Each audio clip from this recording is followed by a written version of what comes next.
A controversial picture posted on Facebook. A young boy holding a gun. Holding his new licensed hunting rifle. Prompted a call to New Jersey's Department of Children and Families. You can't just go barging in and taking their rights over just a phone call. Police showed up at his home and threatened to take away his kids. My son passed the New Jersey Fish and Wildlife Hunter's Education Test. I like to shoot. I like that it gets you outdoors. He's an all-around sportsman, so that's why I bought him that gun. I'm so psyched. I always wanted a 22 that looked like that. This is it. Your standard Smith & Wesson M&P 1522 compliant model. This is totally New Jersey legal. I feel like this whole investigation has been blown out of proportion. It turned into a circus, honestly. We had the cops at the house over a picture. I mean, he wasn't doing anything wrong. He was holding his new birthday present. He was proud of it, he was happy, and that got them all there. I was a little scared and surprised at the same time. This case did not need a warrant whatsoever. The call came in that the child had access to weapons and ammunition unsupervised. The police were there to escort them. And when they actually got to the house, Mrs. Moore was there, and she was very cordial. She invited everybody in. We have nothing to hide. We didn't do anything wrong. If they want to make sure our kids are safe, so be it. That's their job. I mean, we got to make sure kids are safe. The girl came up with me, and she just said, like, where's the guns? Are they secured? And I said yes. They're always in the safe, and the only time I get to touch the gun is when I'm with my dad or I'm out on the range with my dad.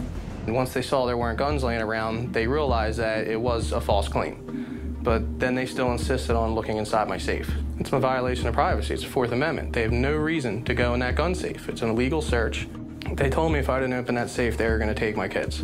That was their bottom line. It's total threats, it's intimidation, and it's wrong. But he feels like he was treated like a criminal before anybody knew what the facts were. As a dad, I would be initially upset, but I would not have the demeanor of that Mr. Moore had. And alcohol may or may not have played a factor in this as well. But they didn't do any kind of testing? Did not do any kind of testing, no. It was Friday night at 8 o'clock. I probably had about 2-3 beers in me, not much. I was not intoxicated. Did they breathalyze me?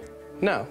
I was in total control of myself. I knew everything I did. I remembered everything I did. It's just a bad claim, but I was not backing down. I also will say that about 2.5 hours after the incident, he did call the Carney Point Police and speak to the sergeant, and he apologized for his actions. I didn't call to apologize. I called to say I was sorry how far this went, but I stuck by the fact that I was not opening that safe. Did they feel like this was a mistake? They didn't belong there? Well, there are many times that police go to cases with the division that are unfounded, for lack of a better words. They said they were going to run the numbers, make sure all the guns were registered. And I disagree with that. My lawyer was on speakerphone. Everybody said it to him too. And he also said, don't do it. There were no criminal offenses. As far as we're concerned, this case is closed. This could happen to anybody. Any gun owner, any father with a gun. They could just show up at any time. It's absolutely horrible. Every gun owner is under attack across this country. And they're criminalizing kids, plain and simple. And that's just wrong. He stood up for us, and that was the exact thing anybody that would have had enough courage to do it would do. Everybody has been rallying behind me, and it means a lot. It means a lot that one American still has a voice. It really shows that this country can still come together.